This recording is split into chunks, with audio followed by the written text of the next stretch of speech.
Buenas tardes.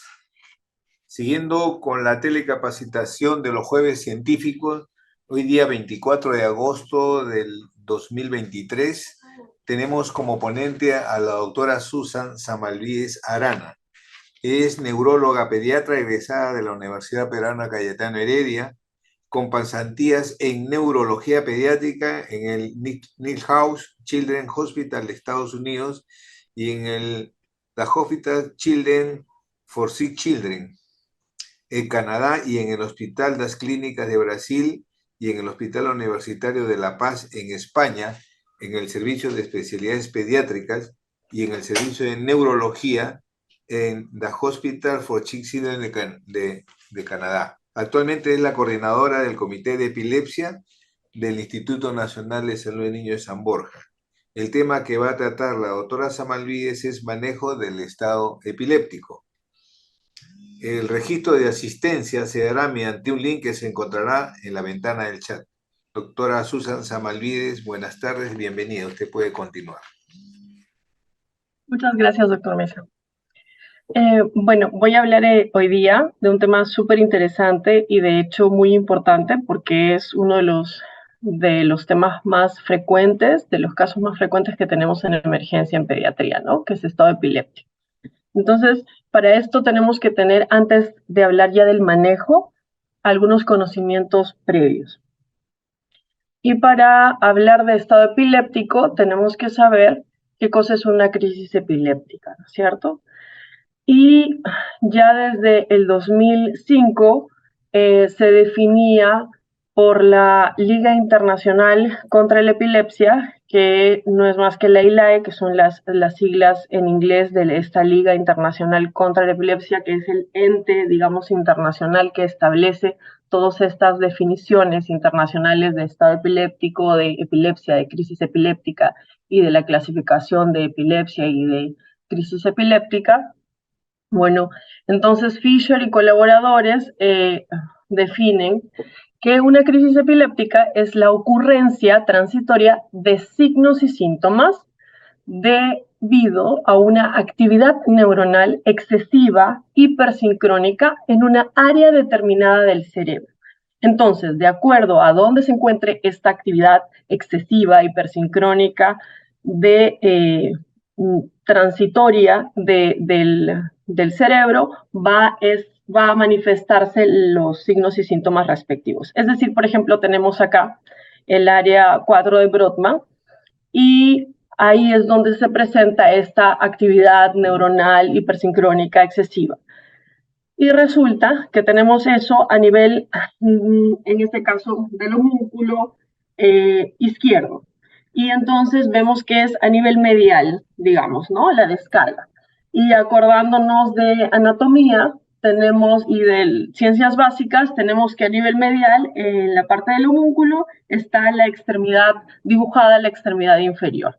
Y como sabemos, en nuestro haz piramidal hay un cruce. Entonces, semiológicamente, nosotros lo que vamos a ver, por ejemplo, en este paciente que hace las descargas excesivas hipersincrónicas a ese nivel del homúnculo, en la parte medial del área de Brodmann 4, en el área motora primaria, del área, en la parte hemisférica izquierda, tenemos movimientos clónicos. Clínicamente lo que vamos a observar son movimientos clónicos de la extremidad inferior derecha. ¿Sí? Entonces vamos a ver movimientos clónicos de la pierna derecha. Como vemos, eso es un ejemplo de cómo esa actividad neuronal excesiva hipersincrónica se va a manifestar en un lugar determinado del cerebro y se va a expresar semiológicamente de acuerdo a dónde se encuentre esta actividad neuronal anormal. Como este ejemplo, tenemos de igual manera, si es que la crisis no es focal, sino generalizada, es decir, si esta descarga anormal es en todo el cerebro y no solamente en un área determinada del cerebro, se considera crisis generalizada y ya no crisis focal. Y para esto también tenemos un examen auxiliar que es súper importante para predecir el pronóstico de si va a volver a tener crisis epiléptica el paciente, que es un electroencefalograma.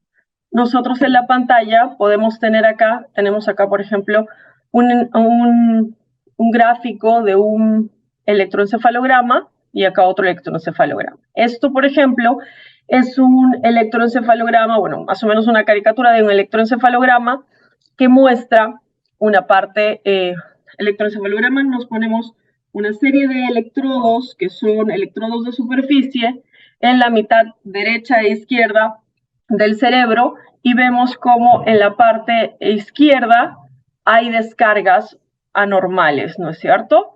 Que son epileptiformes en la parte izquierda, digamos. Y entonces tenemos una crisis focal.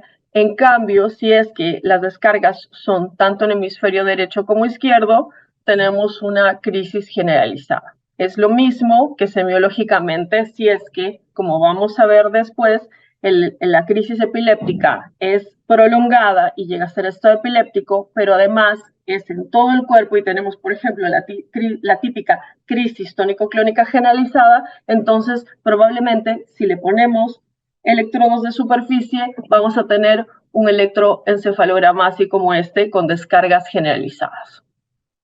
Entonces, en la clasificación ya de la Liga Internacional contra la Epilepsia del 2017, que es la última clasificación que establece cómo son las crisis epilépticas actualmente, tenemos crisis generalizadas, como habíamos establecido, crisis focales y crisis de origen desconocido. Las crisis generalizadas, un ejemplo de ellas es la que vemos acá, crisis tónicas, por ejemplo, o las tónico-clónicas generalizadas, tónicas primero y luego movimiento clónico.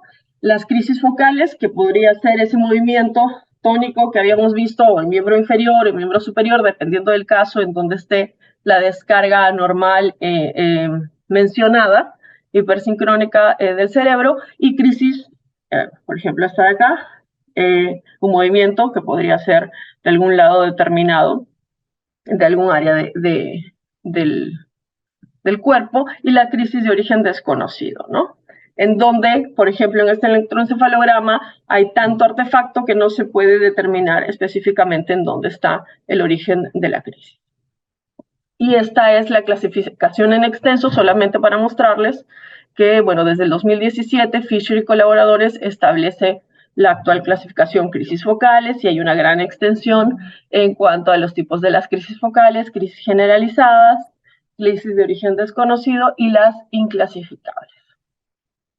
Pero eso solamente para recordar un poquito y así poder establecer tanto definición como clasificación de estado epiléptico y luego hablar sobre el manejo. Entonces, la definición de estado epiléptico. Desde hace mucho tiempo se consideraba, desde por ejemplo el 93, tenemos la definición, digamos, antigua de estado epiléptico, en donde ya se establecía que un estado epiléptico no es más que una crisis epiléptica ininterrumpida durante más de 30 minutos o crisis epilépticas repetidas sin recuperación de la conciencia entre crisis y crisis con una duración total que supera los 30 minutos. Eso es lo que nosotros sabemos, ¿no es cierto? Pero luego Lowenstein en el 99 realizó un trabajo de investigación bastante interesante en donde evaluó cuánto duraban las crisis epilépticas y mostró que, se dio cuenta luego de su trabajo de investigación en los resultados que luego de los 5 minutos de duración, las probabilidades de que nuestro organismo detenga las crisis epilépticas espontáneamente eran bajas. Es decir, que si las crisis duraban menos de 5 minutos, probablemente el mismo organismo autolimitaba estas crisis. Era muy probable y la mayoría de las crisis tenía que pasar eso, en la mayoría de las crisis. Pero luego de los 5 minutos, las probabilidades de que se detuviera espontáneamente o que el organismo las detuviera eran bajas y era mucho más probable que las crisis llegaran a esos 30 minutos de duración y que finalmente entonces las crisis epilépticas terminaran ese estado epiléptico que habíamos mencionado anteriormente.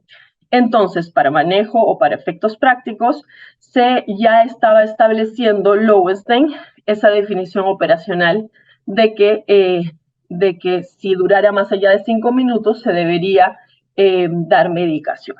Pero no es sino hasta la publicación de Trinca y colaboradores, en donde obviamente estuvo Lowenstein también y otros expertos, como la doctora Ingrid Schaeffer, etcétera, quienes establecieron ya en el 2015 lo que tenemos, una de las cosas que nosotros tenemos luego de esta exposición, que tener bien claro, el T1 y el T2 para definir estado epiléptico. Cuando dar tratamiento en emergencia en un paciente con crisis epiléptica y denominarlo estado epiléptico, y cuando preocuparnos para considerar que el paciente está teniendo una lesión cerebral por crisis epiléptica, ¿no? Que son las preguntas que de hecho diariamente nos pueden hacer en el consultorio de neurología y probablemente también en emergencia, ¿no? Doctor, ¿en qué momento mi niño, si se vuelve a producir una crisis epiléptica, esta crisis epiléptica le está haciendo daño en el cerebro o en su tejido cerebral? Entonces, ¿cuándo es el T1, el famoso T1 y el famoso T2 en este momento?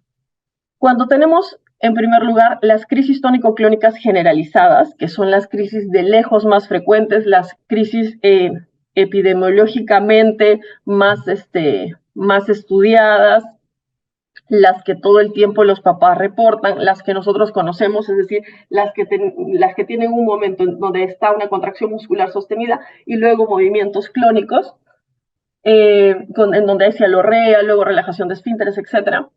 Esas crisis tónico-clónicas generalizadas tienen un T1, que es de 30 minutos, perdón, de 5 minutos.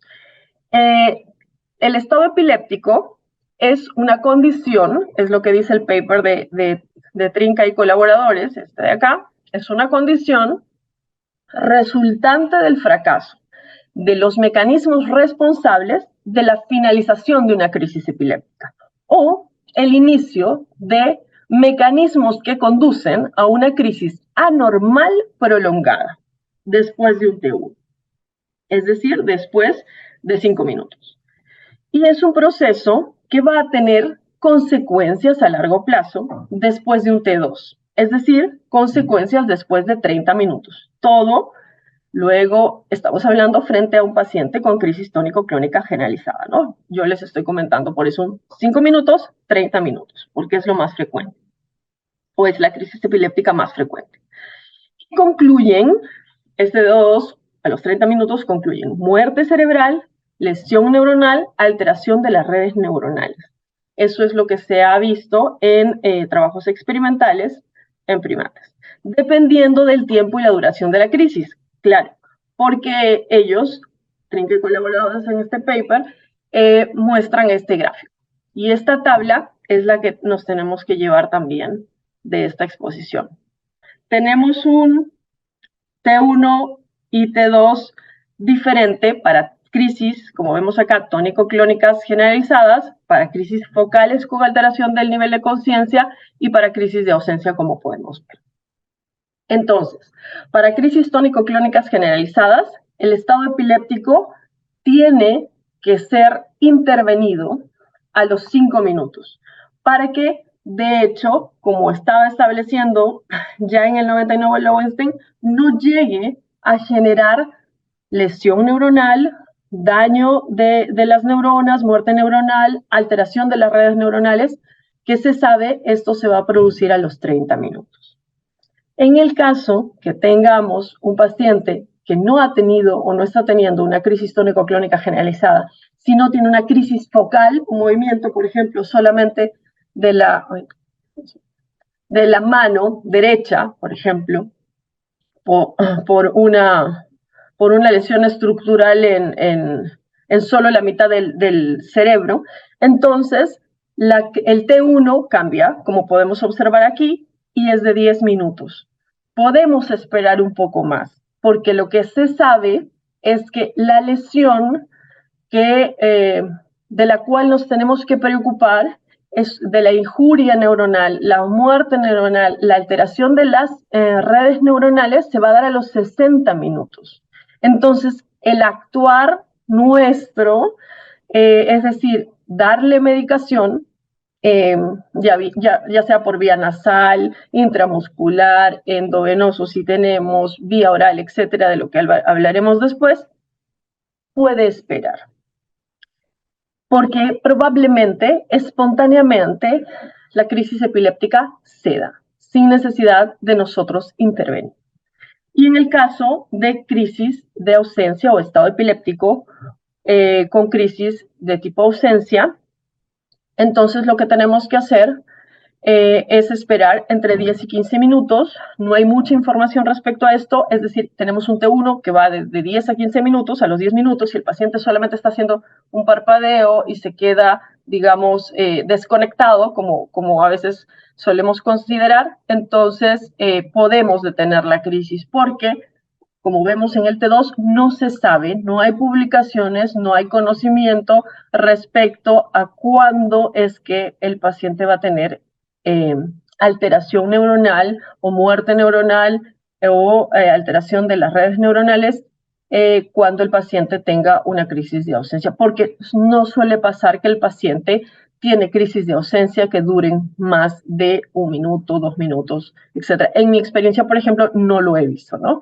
Una crisis de ausencia que dure más de 2, 3 minutos es poco frecuente. Ok. Esos T1 son en donde tenemos que actuar. Entonces, en resumen, a los 5 minutos es donde tenemos que estar preparados para intervenir farmacológicamente. Antes no es necesario, porque probablemente la crisis epiléptica sola se va a detener y eso es lo que tenemos que explicarle a los papás y eso es lo que suelo explicarles en consulta a los padres. Es muy impresionante la crisis epiléptica y eso es claro, pero de hecho, y como papás con mayor razón se impresionan y no quieren que pase eso, pero según la información a nivel mundial, científicamente no tendríamos por qué intervenir al minuto, a los 60 segundos, etcétera, etcétera, 2, 3 minutos, ¿no? Prepararse sí, contabilizar el tiempo sí, pero recién a los 5 minutos es donde deberíamos intervenir.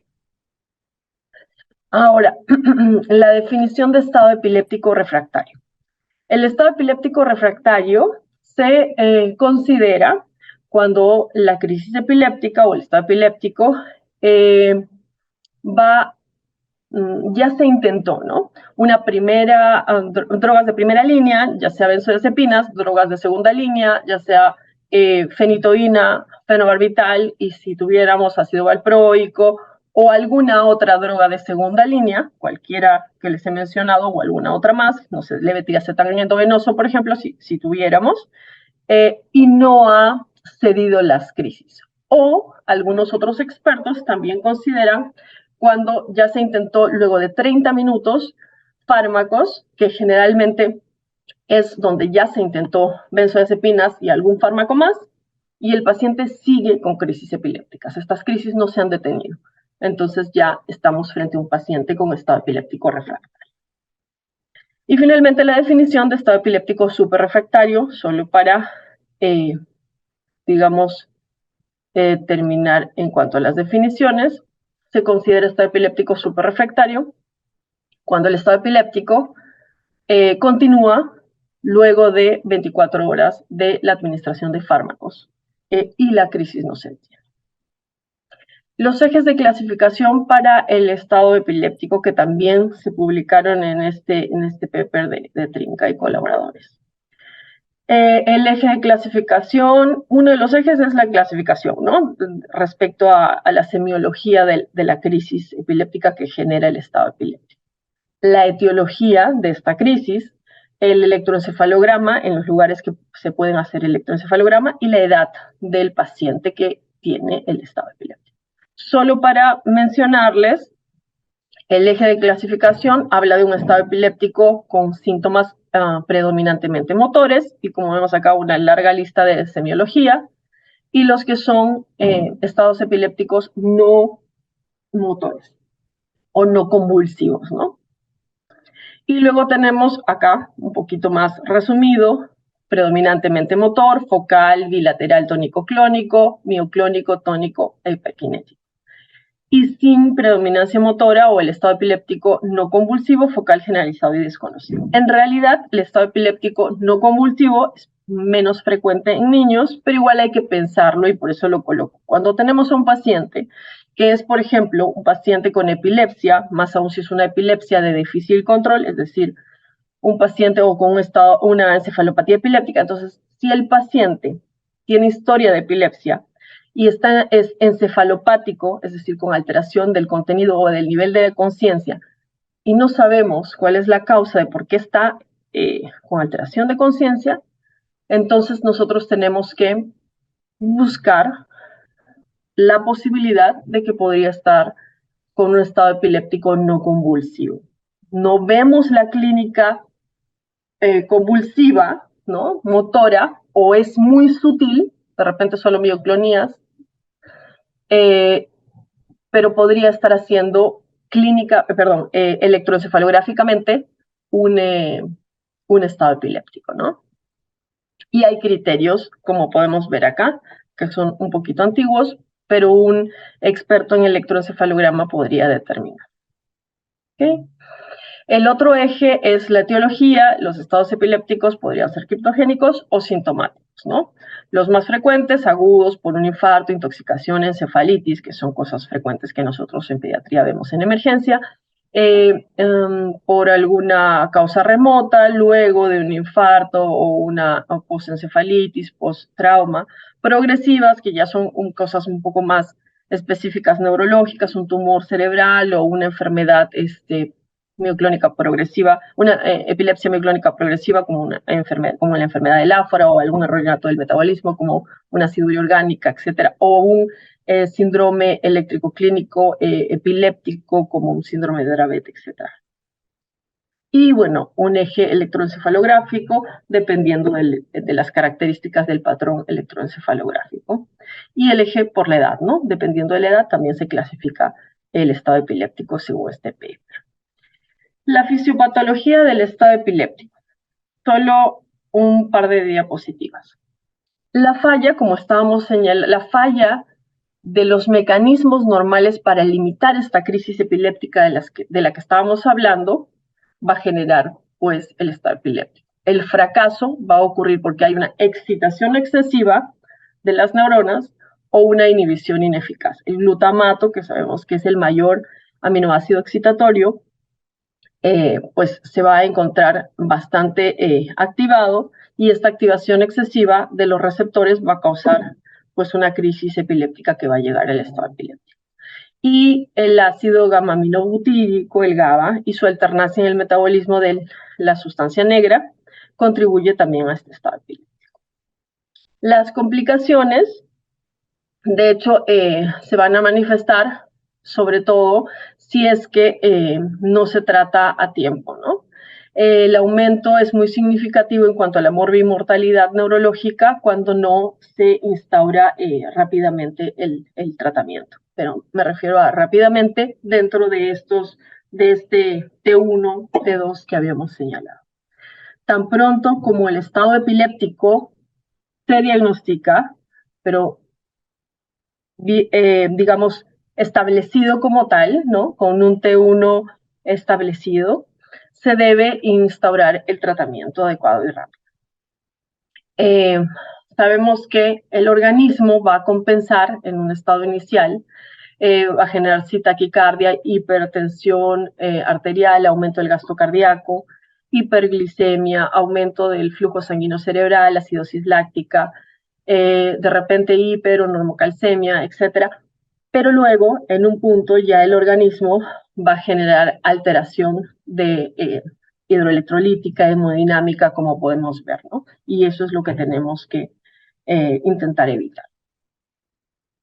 Entonces, vamos al tema del manejo. ¿Cuál es el tratamiento? De hecho, la elección terapéutica debería estar manejada en cuanto a la eficacia, tanto en el control de la crisis epiléptica y en minimizar también las siguientes crisis epilépticas, la recurrencia de estas crisis. La rapidez de detener esta crisis y a su vez también manejar la vía de administración, la que sea más fácil, más asequible y más confiable. y la máxima seguridad y su mayor perfil de tolerancia, ¿no? Pero obviamente esto se va a individualizar de acuerdo al caso. ¿Cuáles son las etapas de estado epiléptico? Entonces, tenemos el estado epiléptico precoz, ya tenemos el diagnóstico a los 5 minutos, el T1, en tónico-clónica generalizada, por ejemplo.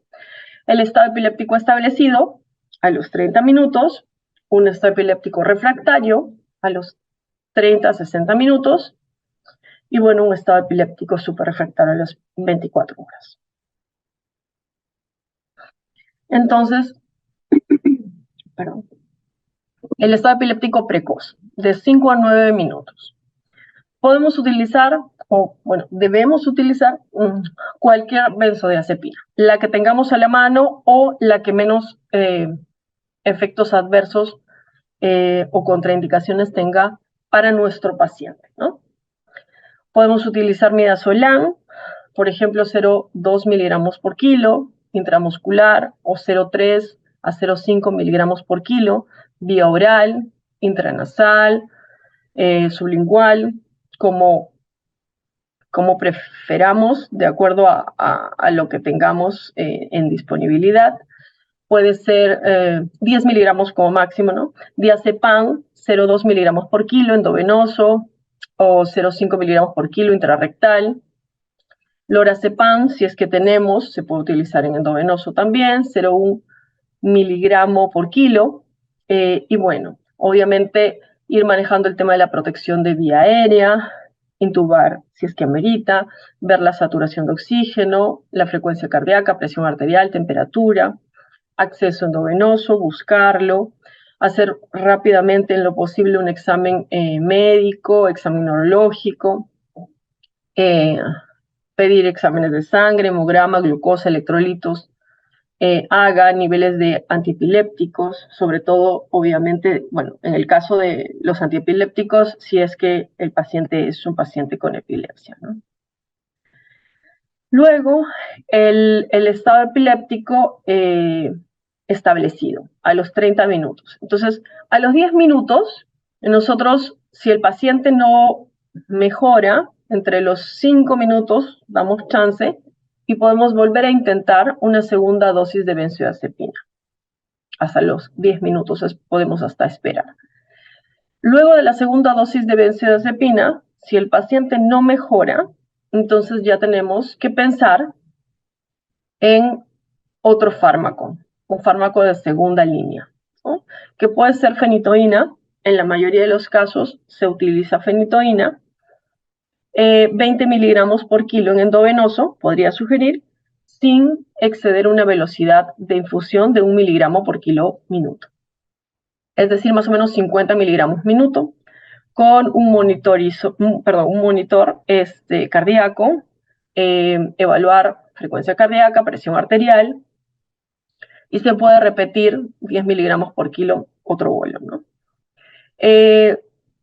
De hecho, también se podría utilizar fenobarbital, 20 miligramos por kilo en endovenoso.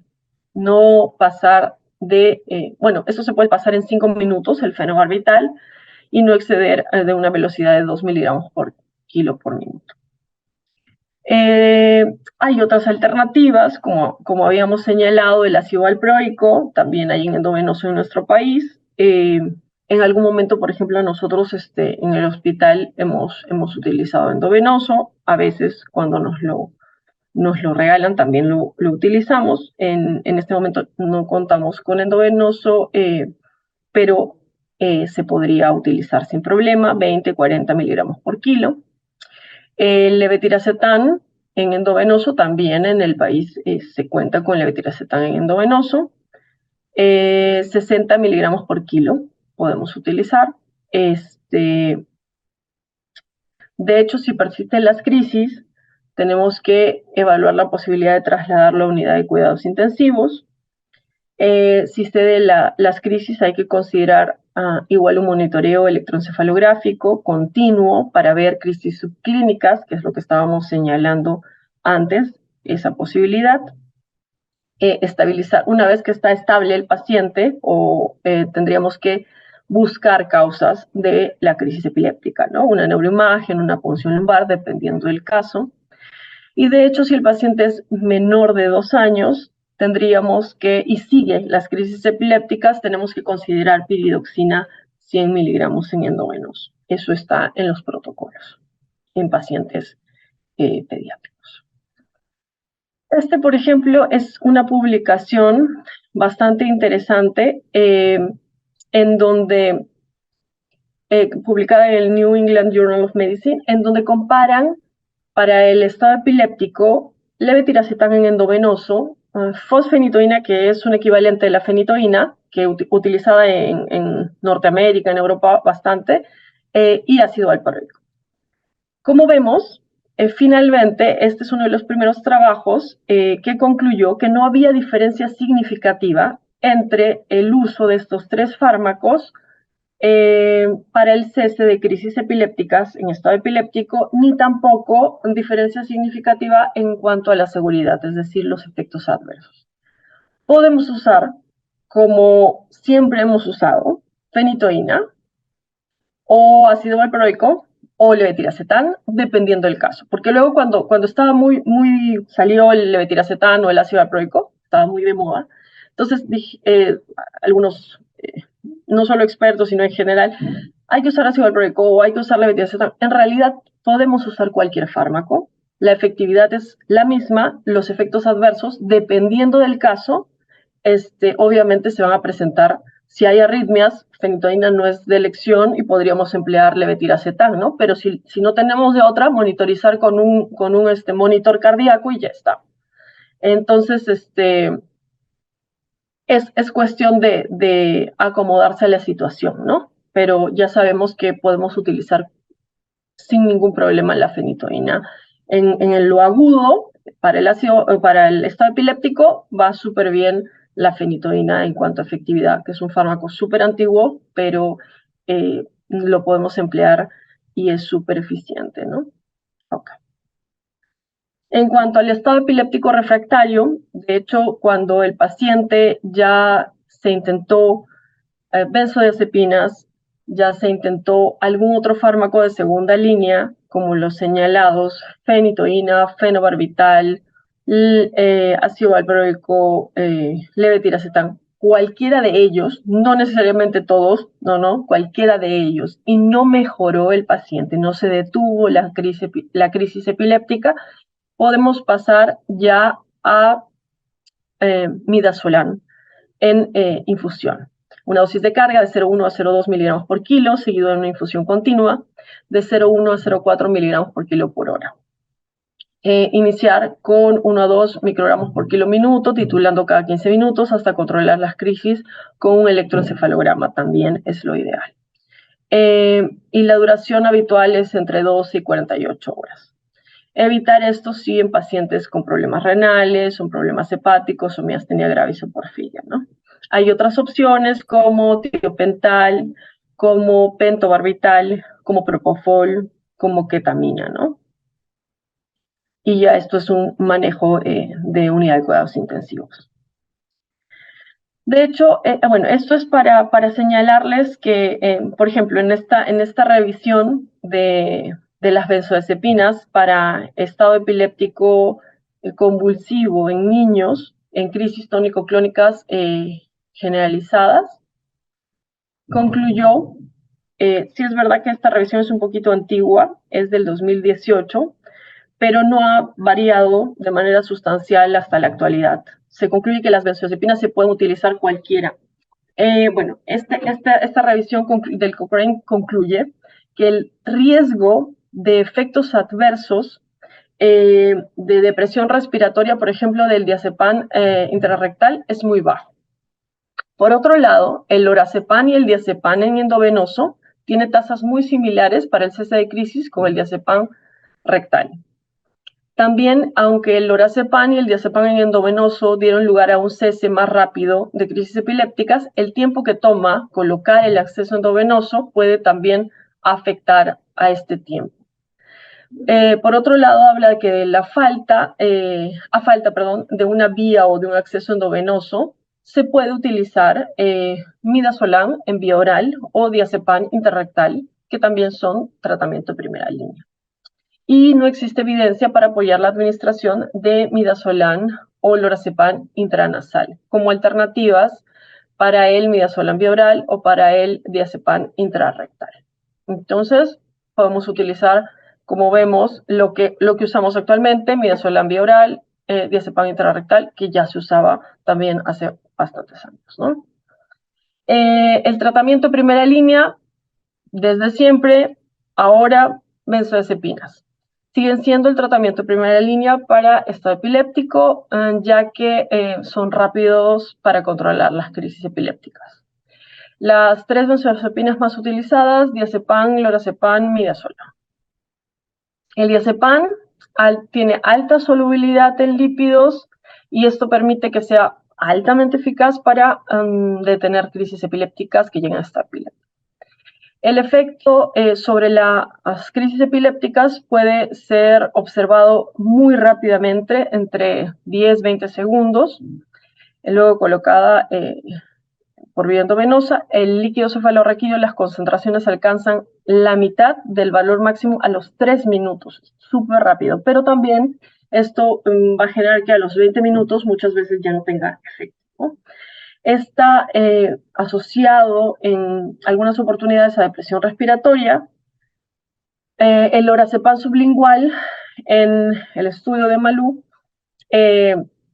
resultó ser menos eficaz en comparación con el diazepam intrarrectal en niños africanos que presentan crisis epilépticas de más de 5 minutos, o sea, estado epiléptico. Es una alternativa o una opción de tratamiento atractiva debido a su fácil administración. El lorazepam parece ser tan efectivo como el diazepam en el tratamiento de estado epiléptico y algunos estudios muestran que podría causar menos depresión respiratoria. La administración rectal del lorazepam puede ser eficaz cuando no hay acceso endovenoso y tenemos lorazepam. Aunque bueno, en nuestra realidad eso es, el lorazepam, no contamos, ¿no? con el lorazepam fácilmente.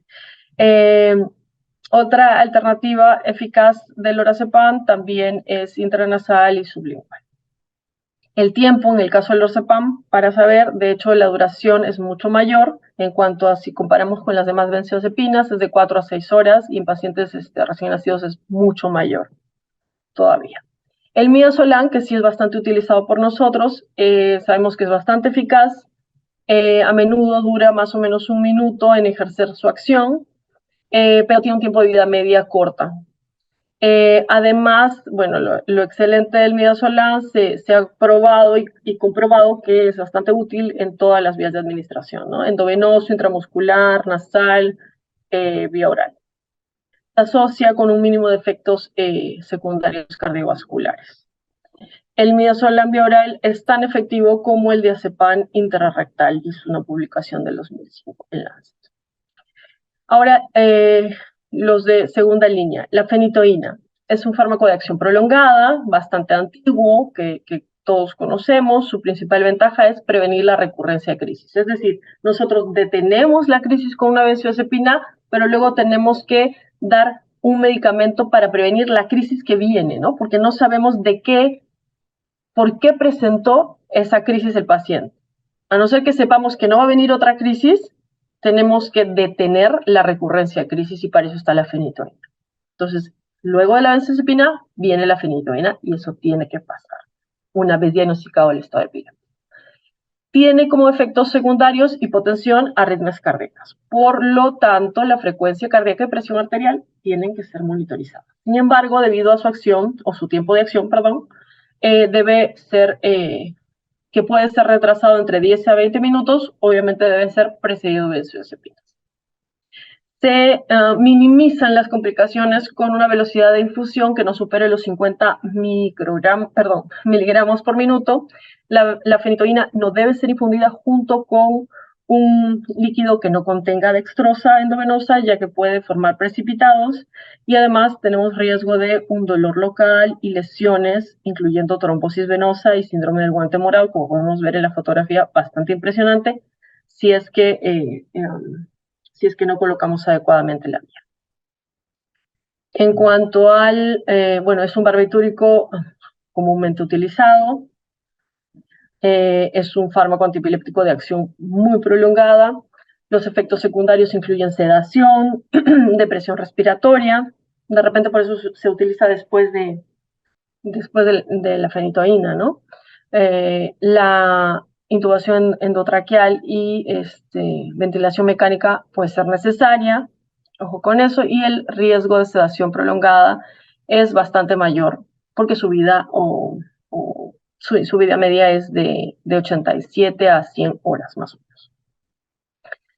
Otros tratamientos de segunda línea, además de la fenitoína y el fenobarbital, ácido valproico endovenoso, levetiracetam endovenoso, la cosamida, ahora también se está considerando por sonda, ¿no?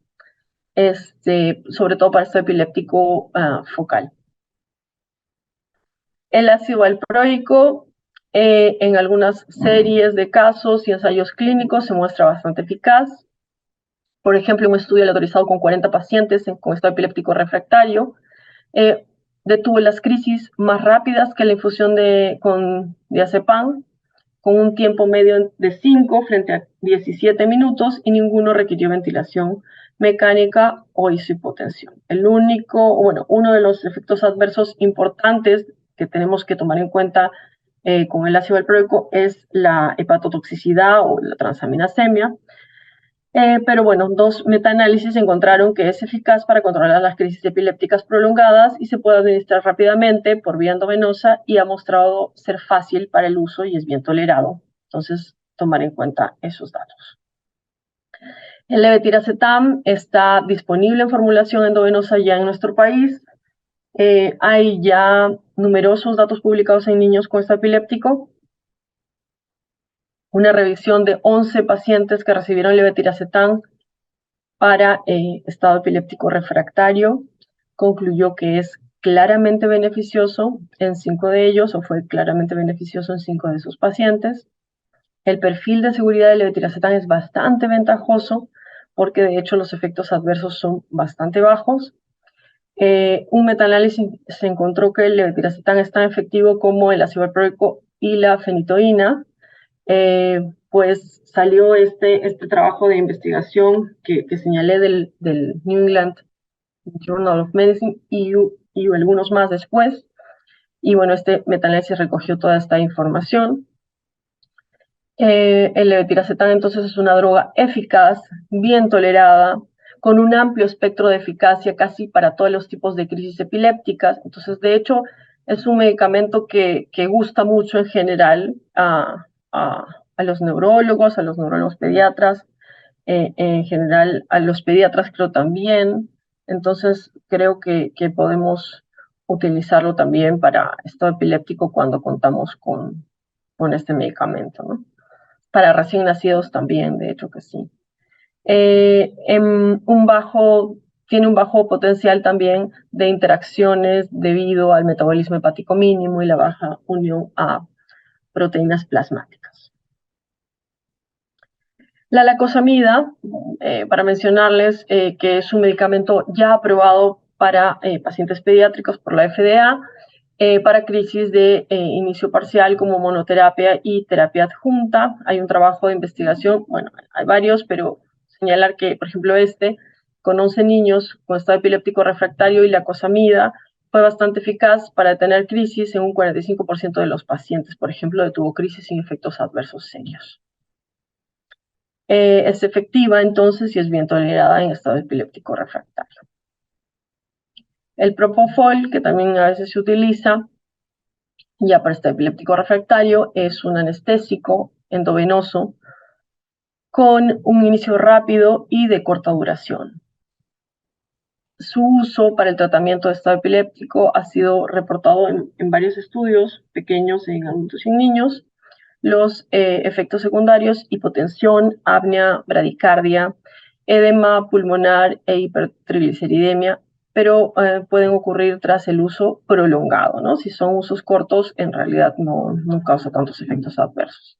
Y bueno, si hay un uso prolongado también está asociado a acidosis y rhabdomiólisis.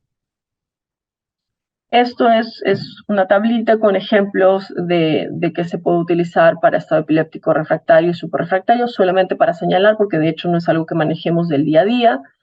Como ven, la cosamida, midazolam de infusión, pentobarbital, ketamina, lidocaína también, alloprenolona, topiramato también por sonda nasogástrica, y otras cosas para el tratamiento de estado epiléptico superrefractario, como por ejemplo, igual en esta publicación, señalan dieta cetogénica, tratamiento inmunomodulador, BNS, que por ejemplo en el hospital contamos con BNS, cirugía de epilepsia, que de hecho nosotros en el hospital tenemos un comité de cirugía de epilepsia en donde se instaura cirugía de epilepsia, pero no para estado epiléptico, por lo menos no hemos tenido oportunidad para manejar estado epiléptico y que requiera una cirugía de epilepsia, pero lo señala en este paper. Bueno, piridoxina, magnesio, etc. Hay una diversidad de opciones, pero de hecho es raro tener un estado epiléptico súper refractario. Y esto es alguna de la bibliografía utilizada. Y bueno, esto es una fotografía del equipo con el que trabajamos en el comité de epilepsia del hospital. Eso es todo. No sé si tienen alguna pregunta de repente. Gracias. Muchas gracias, doctora Samalvides. Tenemos unas preguntas. Una de ellas nos dice, ¿qué pasa si la epilepsia dura más de 4 minutos y cuál es la causa? Ok. Supongo que se referirá a crisis epiléptica. Si es que la crisis epiléptica dura más de 4 minutos, en teoría, como habíamos conversado, no tendríamos que categorizarla como estado epiléptico. Tendríamos que esperar a si llega a los 5 minutos.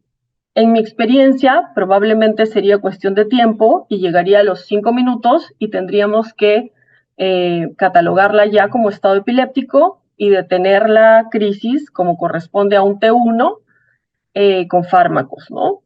Y ya denominado como estado epiléptico, lo que corresponde es buscar una causa, ¿no? Las causas pueden ser muchas, como habíamos señalado, tendríamos que empezar la búsqueda, ¿no? Tendríamos que empezar la búsqueda como corresponde a un examen neurológico, anamnesis, ver si el paciente tiene epilepsia desde antes, de acuerdo a eso, exámenes de sangre, incluyendo antiepilépticos.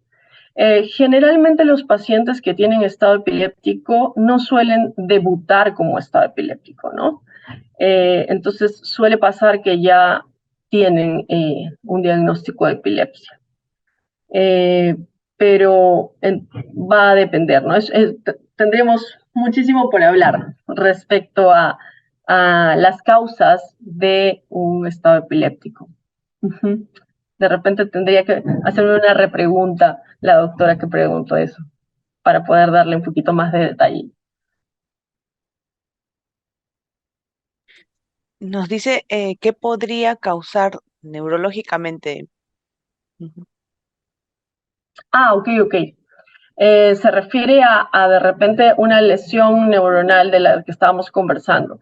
En teoría no va a causar, según los datos experimentales en animales, no va a causar un daño, una crisis epiléptica menor de 30 minutos. Es decir, a los 4 minutos no tiene por qué causarle absolutamente nada. Es más, eh, las crisis epilépticas que son recurrentes sí generan daño y eso es lo que se ha visto por los diferentes trabajos de investigación. Pero cuando digo recurrentes, son crisis epilépticas que causan, que sí son cortitas, que pueden ser de segundos, de duración bueno, sí, quizá 2, 3 segundos, que son, por ejemplo, los espasmos, pero son espasmos que son 20, 100 espasmos al día, todos los días. Y eso, de hecho, sí causa deterioro neurológico progresivo, ¿no? Y bueno, no solo las crisis en sí, sino lo que viene consigo, que es un retraso global del desarrollo, ¿no? La misma crisis epilépticas y que el paciente tenga además un tema genético que está generando un retraso global del desarrollo. Entonces, las dos cosas. Pero esta crisis única de 4 minutos, yo diría que no va a generarle absolutamente nada más que la preocupación de los papás, ¿no? Entonces, tendríamos que ver el contexto, ¿no? Si ese paciente con una crisis de 4 minutos es un paciente normal, porque otra vez comentar que lo normal no es que el niño tenga una crisis de 4 minutos. Una persona normalmente tiene mecanismos para que la crisis epiléptica se autolimite. Entonces, no va a pasar generalmente que la crisis va a durar hasta 4 minutos. Lo que va a pasar es que si un paciente está intoxicado por alguna sustancia o que si el paciente se cayó de un, no sé, segundo piso, o que tuvo un accidente y hace una crisis epiléptica, o que tiene una encefalitis viral típica, ¿no? Y hace una crisis epiléptica, esta crisis no va a durar más de 1 minuto o medio minuto o 2 minutos. Y luego el organismo va a autolimitar esta crisis. Entonces, nunca no necesitamos un fármaco ni y el paciente se va a recuperar al 100%. Lo que sí, el oxígeno, cuidar que no se lastime, ¿no es cierto? Vía aérea, colocar en una posición adecuada, que de hecho los pediatras que hacen pediatría todo el tiempo, ustedes manejan mucho mejor el tema de la posición adecuada para la vía, y eso explicarle a los papás. Más, ¿no? De repente oxígeno, más allá de eso, si está desaturando, más allá de eso no. Pero no va a haber un daño en el tejido neuronal. Muchas gracias, doctora. Y tenemos otra pregunta que nos dice, ¿cómo reconocer una crisis epiléptica? Uy, eso sí es una pregunta difícil. De hecho, en mi experiencia en pacientes, yo diría que en pacientes mayores de 2 meses, las crisis epilépticas son muy, si nosotros nos ponemos a revisar la clasificación actual de la Liga Internacional contra la Epilepsia y la Semiología, tenemos toda la información y podría ser sencillo, bueno, más o menos sencillo diagnosticar una crisis epiléptica. Pero, por ejemplo, en menores de 2 meses es muy difícil. Hasta para personas que hacemos todos los días eso, o leemos o revisamos todos los días crisis epiléptica, epilepsia, es difícil determinar cómo o qué puede ser una crisis epiléptica porque a veces son muy difíciles de distinguir entre un trastorno paroxístico no epiléptico, y hay muchos trastornos paroxísticos no epilépticos. Entonces el cerebro es tan complejo que tendríamos que hablar muchísimo respecto a esto. Pero detalles para poder señalarles es uno, que de repente, ¿aló? ¿Sí me escuchan? Uno, de repente que el evento se repita, que sea recurrente, ¿sí? Que sea paroxístico de un momento a otro, que sea obviamente de día y de noche, me refiero más que de día y de noche, despierto y dormido, ¿no? Y que no se detenga al estímulo, ¿no? Entonces, todas esas cosas nos hacen considerar que podría ser una crisis, porque la crisis epiléptica, como le digo a los papás, el cerebro decide cuándo detenerse y cuándo empezar, no lo decidimos nosotros, ¿no? Entonces, va por ahí. Lo demás suelen ser trastornos paroxísticos no epilépticos. Y claro, la semiología de las crisis tónico-clónicas generalizadas, por ejemplo, están muy descritas en la literatura o en la semiología de crisis, que hay un tema determinado y es todo una clase de semiología que es un poco, digamos, profundo al respecto, pero esos datitos de repente sí podrían ser útiles para poder distinguir en qué cosa es una crisis y qué cosa es solo un trastorno paroxístico no epiléptico o algo que no es crisis. Ujú. Muchas gracias, doctora. Tenemos también una pregunta que nos dice, ¿cuánto es la dosis máxima de midazolam en infusión? Mm, Me agarró ese detalle, de repente lo maneja un poco mejor alguien de unidad de cuidados intensivos. Ok, ya tengo el dato. 2 miligramos por kilo por hora. En marco, 2 miligramos por kilo por hora.